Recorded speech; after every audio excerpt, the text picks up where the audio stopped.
Principal secretary housing and urban development Shri H Rajesh Prasad ji, divisional commissioner Kashmir Shri Vijay Bidhuri ji, urban local bodies की director साहिबा,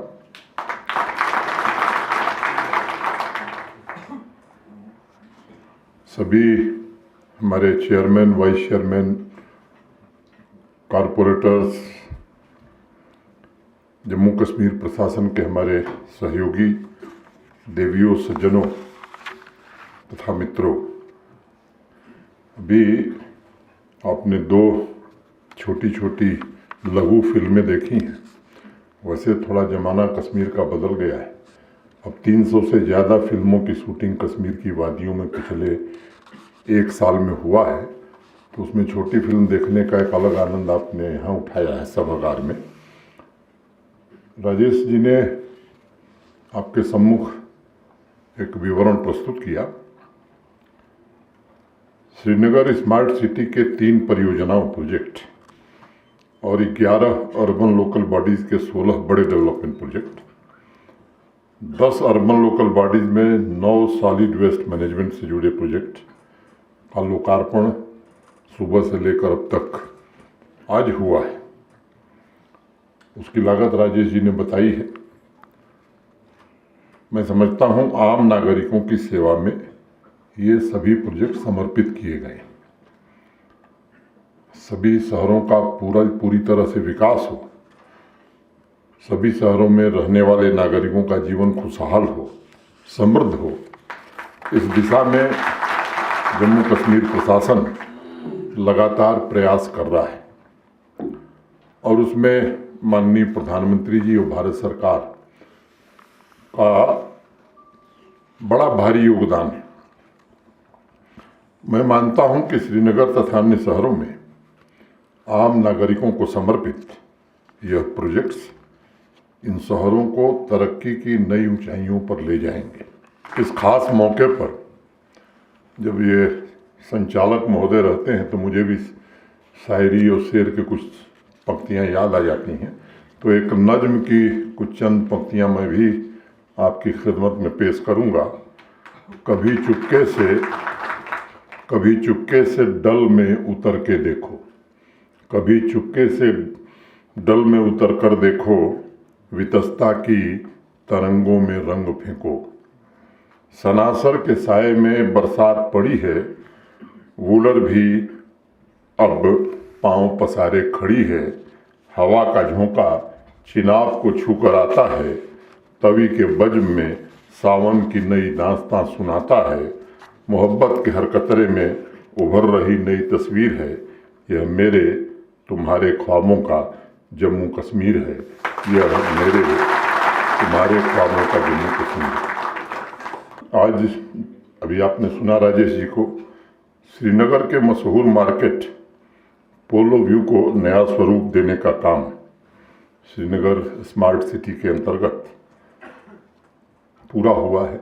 जब project शुरू हुआ था तो लोगों के मन में बड़ा संदेह था, उन्हें विश्वास नहीं हो रहा था और जो खास तौर से शॉपकीपर्स थे वो बड़ा विरोध भी कर रहे थे कि साहब हमारा व्यवसाय चौपट हो जाएगा।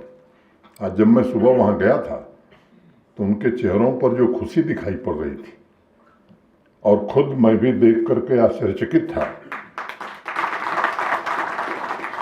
उद्घाटन के पहले एक सज्जन मेरे पास आए, वो बाहर से आए हुए थे, सुबह मेरे पास मिलने आए तो उन्होंने कहा साहब ये तो दिल्ली मुंबई जैसा मार्केट श्रीनगर में आज दिखाई पड़ रहा है। अब ऐसा मार्केट श्रीनगर में बन सकेगा, मैं समझता हूँ कि लोगों के कल्पना के परे था। जहाँ पैदल घूम करके आम आदमी चल सकता है, दुकानों पर ऊपर से नहीं बल्कि ज़मीन के नीचे बिजली और कम्युनिकेशन केबल पहुंचा दी जाएगी, ये सोच में नहीं था लोगों के। लेकिन मैं धन्यवाद देना चाहूँगा अपने म्यूनिसिपल कमिश्नर को, हाउसिंग अर्बन डेवलपमेंट की पूरी टीम को उस सपने को संकल्प में बदल दिया इन लोगों ने अपनी मेहनत से।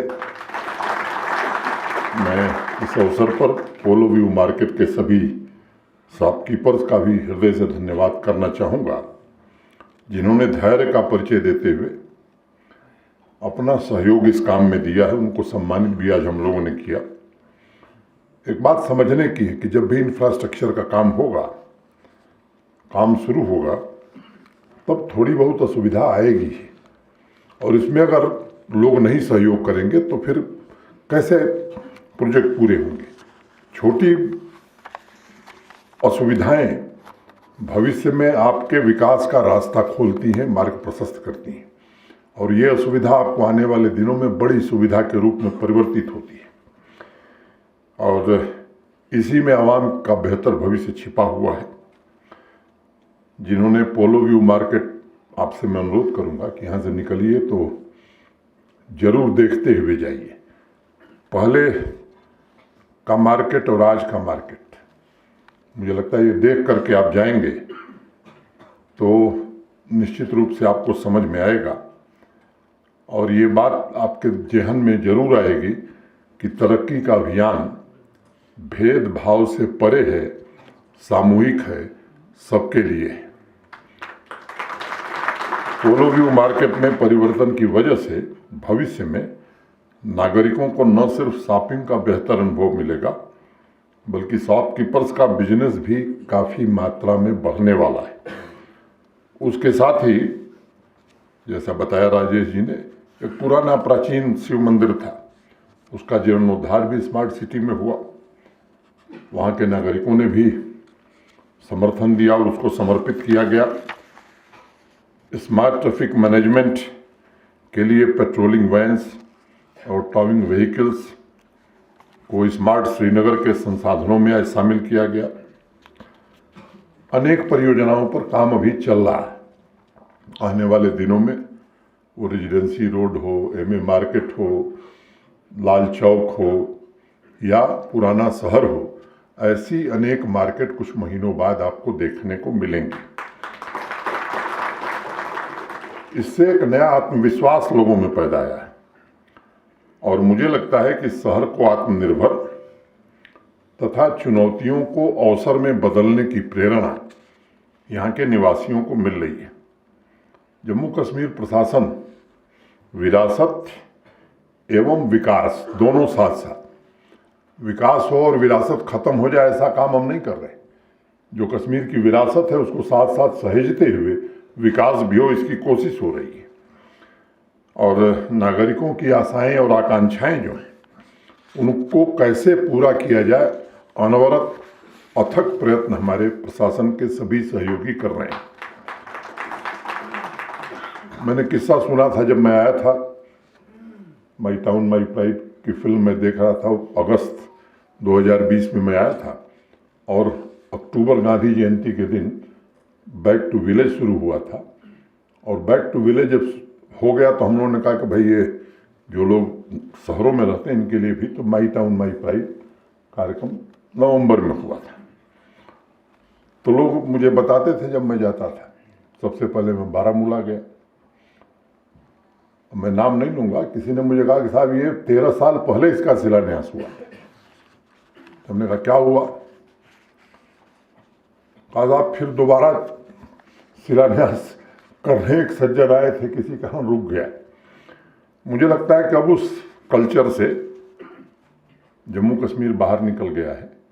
अब राजनीतिक कारणों से शिलान्यास नहीं होता, शिलान्यास होता है तो उसके उद्घाटन की तारीख भी लगभग बता दी जाती है। प्रकृति के कारण कुछ परियोजनाएं देरी से, खासतौर से वैली में, अब कई सारी परियोजनाएं हम चाहते थे 30 अप्रैल तक पूरी हो जाएं, लेकिन प्रकृति पर अभी विज्ञान ने विजय नहीं प्राप्त की है पूरी तरह, तो हमको बढ़ानी पड़ी तारीख, नहीं 15 मई तक पूरा करेंगे। अब अन्यथा ये कोशिश हो रही है कि समय सीमा के भीतर परियोजनाओं को पूरा किया जाए।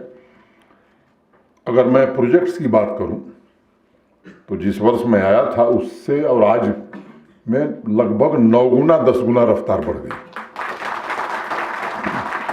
चाहे वो शहर हो, गांव हो, अच्छा और आधुनिक इंफ्रास्ट्रक्चर बने, इसी से आर्थिक विकास हो सकता है और लोगों के जीवन में खुशहाली आ सकती है। हमारे नौजवानों को, यूथ को तरक्की के नए अवसर मिल सकते हैं। दूर दराज के गांव में भी अब डिजिटल इंडिया का सपना साकार हो रहा है।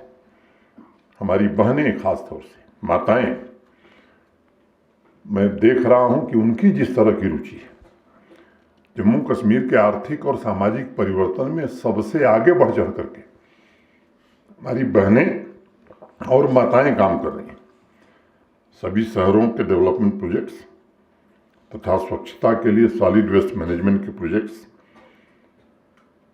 ये ईज ऑफ लिविंग की दिशा में एक महत्वपूर्ण कदम है और लाखों नागरिकों के जीवन में इसके कारण सकारात्मक बदलाव आएगा और विशेष रूप से महिलाओं का जीवन और सुगम होगा।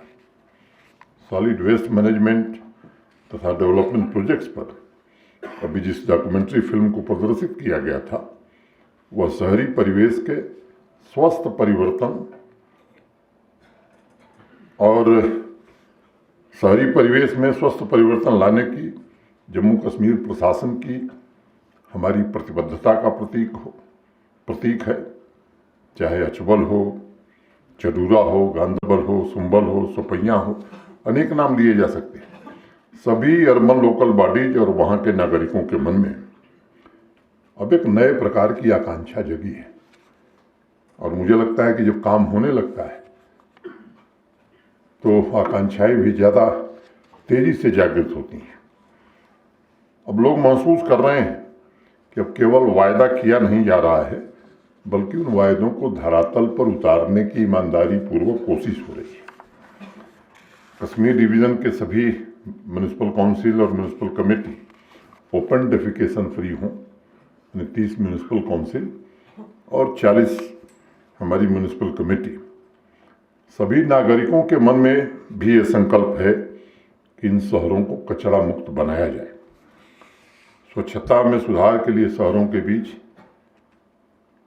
एक स्वस्थ प्रकार की प्रतिस्पर्धा की भावना भी अब धीरे धीरे पैदा हो रही है और सबसे आवश्यक है कि नागरिकों की भागीदारी जितनी बढ़ेगी भविष्य में, मुझे लगता है कि उतना ही शहर स्वस्थ और स्वच्छ बन सकता है। मैं आप सबसे निवेदन करूंगा और उम्मीद भी करूंगा कि सरकार या प्रशासन की एक सीमित जिम्मेदारी है। उस शहर में रहना जिसको है, अगर वह स्वच्छता के प्रति जागरूक नहीं होगा, अगर वह इसके लिए कोशिश नहीं करेगा, तो चाहे जितना बढ़िया से बढ़िया इंफ्रास्ट्रक्चर बना दीजिए, वो शहर साफ नहीं रह सकता है। तो मेरी आप सबसे गुजारिश है, आप सब चुने हुए प्रतिनिधि हैं, अधिकांश लोग, समाज में आप के लिए एक सद्भावना है। खुद भी और अपने सहयोगियों को भी इस बात के लिए प्रेरित करने की जरूरत है। एक अनंतनाग के पास एक सरपंच है, आप सब कई लोग उनका नाम जानते होंगे। वो प्लास्टिक, सिंगल यूज प्लास्टिक दीजिए उनको ले जा करके, उन्होंने कहा कि साहब एक सीमित मात्रा उन्होंने तय की कि आप इतना ले जाइए और सोना दे जाइए, प्लास्टिक और सोना ले जाइए। और वो पूरा एक अभियान चल गया है। ऐसे अनेक उदाहरण देश में और खुद कश्मीर और जम्मू में दिख रहे हैं। मैं आप सबसे निवेदन करूंगा कि आप सभी लोग कश्मीर डिवीज़न के सभी 529 शहरी वार्ड के नागरिक इस बात का संकल्प लें कि प्रशासन के साथ मिलकर के, ये हमारा भी उत्तरदायित्व है, लोकल बॉडीज के साथ कंधे से कंधा मिलाकर शहरों को स्वच्छ भी रखना है और स्वस्थ भी रखना है। चिल्ड्रन पार्क, बस अड्डों का निर्माण, टैक्सी स्टैंड, शॉपिंग कॉम्प्लेक्स, अनेक प्रगतिशील शहरों की जरूरत और विकास के नए आधार बन गए और इस दिशा में भी काफी काम हो रहा है। इंफ्रास्ट्रक्चर का मतलब सिर्फ कुछ संसाधन जुटाना नहीं है, बल्कि उसके माध्यम से वहां के नागरिकों को विकास की यात्रा में शामिल करना भी होता है। हर एक नागरिक के जीवन स्तर में इस इंफ्रास्ट्रक्चर के कारण सुधार आवे, इस रूप में इसे देखने की जरूरत है। जम्मू कश्मीर के सभी शहर अपनी विरासत, अपनी परंपरा को सहेज करके कैसे कैसे भी सदी की आवश्यकताओं की भी पूर्ति कर सकते हैं, हमें इस पर मिलजुल करके काम करने की आवश्यकता है। हमें ये भी ध्यान रखना होगा कि प्रगति के रास्ते में माताओं बहनों को भी, नौजवानों को भी बराबरी का अवसर मिले। जो संसाधन हम जुटा रहे हैं उससे क्या हमारी बहनों का जीवन आसान हो रहा है, माताओं का जीवन आसान हो रहा है, इस पर भी फैसला लेते समय मुझे लगता है कि हम सबको विचार करने की जरूरत है। सामाजिक आर्थिक रूप से कैसे हम और सशक्त बना सकते हैं, खासतौर से महिलाओं को, कमजोर वर्ग के लोगों को। ये सच है कि जम्मू कश्मीर में इंफ्रास्ट्रक्चर के विस्तार ने आवाम की आकांक्षाओं को एक नई ऊंचाई दी और इस अभियान में बजट की कमी न हो, इसकी कोशिश हम सब कर रहे हैं। मैं आभारी हूं भारत के आदरणीय प्रधानमंत्री जी का, जिन्होंने यहाँ के विकास के लिए मुट्ठी खोल करके पैसा देने का काम किया है। मैं मानता हूं कि शहरों में ब्यूटिफिकेशन, स्वच्छता से जुड़े सभी काम ये प्रशासन कर रहा है, लेकिन बिना जन भागीदारी के, बिना पीपुल पार्टिसिपेशन के मैं समझता हूं कि आप सभी चुने हुए सम्मानित जनप्रतिनिधि हैं। मेरा आपसे आग्रह होगा कि अधिक से अधिक जन भागीदारी के लिए आप आगे आइए, लोगों को प्रोत्साहित करिए। शहर के ऐतिहासिक स्थान हों, टूरिस्ट स्पॉट हों या सभी वार्डों के पार्क, सार्वजनिक स्थान हों, वहाँ स्थानीय परंपरा के अनुरूप ही सौंदर्यीकरण, ब्यूटिफिकेशन हमें करना चाहिए। शहरों की अपनी पहचान न खत्म हो। कैसे हम, अगर थोड़ी उसमें दिक्कतें आई हैं तो कैसे हम उसे पुनः पुनर्स्थापित कर सकते हैं, ये सब सामूहिक रूप से जनप्रतिनिधियों की भी जिम्मेदारी। हर एक शहर में जनप्रतिनिधि और नागरिक मिल करके ये फैसला कर सकते हैं कि क्या सभी दुकानों का रंग एक जैसा हो, ताकि हमारे शहर की, हमारे म्यूनिसिपैलिटी की, हमारे म्यूनिसिपल काउंसिल की एक अलग प्रकार की पहचान हो। आप में से अनेक लोग जयपुर गए होंगे। अब पिंक सिटी पूरा देश जानता है। अब इसमें कोई जयपुर की राजस्थान की सरकार ने किया ऐसा नहीं है। वहाँ के म्यूनिसिपल ऑथर वहीं से आए हैं। वहाँ के म्यूनिसिपल कमिश्नर और वहाँ के मेयर ने मिल करके बैठक की, तय किया और पूरा शहर हो गया। एक समय था ऐसे 35 साल पहले, 40 साल पहले। ये इसमें किसी पैसे की जरूरत नहीं है, इसमें कोई मेहनत करने की जरूरत नहीं है। लेकिन हमको लगता है कि जब भी हम परिवर्तन चाहते हैं तो परिवर्तन जो शब्द है वो प्रथम पुरुष एक वचन का शब्द है। आई जो शब्द है वो first person singular number I. Change is a word of first person singular number I. हम बात बड़ी बड़ी करेंगे, बड़ा गंदगी है, साफ नहीं है, अपने घर के नीचे सबसे ज़्यादा कचरा, और रोज आएंगे ज्ञापन बना करके कि एक बनाए, एक से नहीं हो रहा है, एक और सॉलिड वेस्ट मैनेजमेंट का इंतजाम करिए। मुझे लगता है कि आपको सबको, हम सबको, क्योंकि गांधी जी बार बार कहते थे कि जो परिवर्तन आप देखना चाहते हैं उस परिवर्तन की शुरुआत आपको खुद करनी चाहिए। अब शहीद भगत सिंह मेरे पड़ोसी के घर पैदा हो जाए, वो शहादत दे दे आज़ादी की लड़ाई के लिए, लेकिन मेरा बच्चा घर के बाहर ना निकले, मुझे लगता है इस तरह से शायद बड़ा काम हम नहीं कर सकते। हर एक शहर में जनप्रतिनिधि और नागरिक मिलकर ये तय कर सकते हैं। आपकी जो सांस्कृतिक परंपरा है, विरासत है, उसे कैसे आप संरक्षित कर सकते हैं। यहाँ का हैंडीक्राफ्ट है, बाकी उत्पाद हैं, उस शहर की खास विशेष खासियत जो है, वन डिस्ट्रिक्ट वन प्रोडक्ट हर जिले के लिए चिन्हित किया है प्रशासन ने। कैसे हम मिल करके उसे प्रमोट कर सकते हैं, क्या मिलकर हम ऐसी व्यवस्था बना सकते हैं जिससे शहर में प्रवेश करते ही उस शहर के बारे में बिलबोर्ड या म्यूनिसिपल होर्डिंग के माध्यम से सारी जानकारी हमें मिल सके। इसमें कुछ बड़ा पैसा नहीं लगना है, आपको तय करने की ज़रूरत है। आज जम्मू कश्मीर में इंफ्रास्ट्रक्चर पर मित्रों अभूतपूर्व काम हो रहा है। 1.5 लाख करोड़, लगभग 1.5 लाख करोड़ रुपए के रोड और टनल पर पैसे भारत सरकार की वजह से आज यहाँ खर्च हो रहे हैं। अब इससे स्वाभाविक रूप से रोजगार भी मिलेगा, युवा हो, व्यापारी हो, किसान हो, सबका जीवन भी आने वाले दिनों में आसान होगा। गांव और शहरों में जो सुविधाएं पहुंचाई जा रही हैं, इस बात का विशेष ध्यान रखा जा रहा है वो इंफ्रास्ट्रक्चर लोगों की जरूरतों के मुताबिक हो। मैं घटना बताता हूं। राजेश प्रसाद जी भी नए आए, मैं बिदुड़ी भी नए ही अफसर है। अगस्त में आया तो पहला फोन मेरे पास एक मध्य प्रदेश के पूर्व मुख्यमंत्री थे दिग्विजय सिंह जी, उन्होंने एक फ़ोन किया मुझे कि साहब मेरा एक परिचित आदमी है मुंबई का, वो 2015 में काम किया था श्रीनगर में, उसका भुगतान नहीं हुआ है, जरा आप देख लीजिए। मैं भी नया आया था, 3 दिन हुआ था। मैंने कहा साहब काम हुआ है तो क्यों नहीं होगा भुगतान। 2-3 दिन बाद फिर किसी का फ़ोन आया, उन्होंने कहा साहब इसको काम खत्म किए हुए 3 साल हो गया। और इस तरह के फोन रोज मेरे पास आने लगे। तब मुझे लगा कि दाल में कुछ काला है। पहले मैं सोचा ऐसे छूट गया होगा। उस समय चीफ सेक्रेटरी थे सुब्रमण्यम, उनको मैंने बुलाया, फिर जो फोन आए थे उसका विवरण कलेक्ट किया तो पता लगा साहब न उस प्रोजेक्ट सैंक्शन था कभी, कैसे हुआ तो इंजीनियर साहब को बनाना था, ठेकेदार साहब बड़े प्रभावशाली थे, उन्होंने मंत्री जी से कह दिया मंत्री जी का बना दो।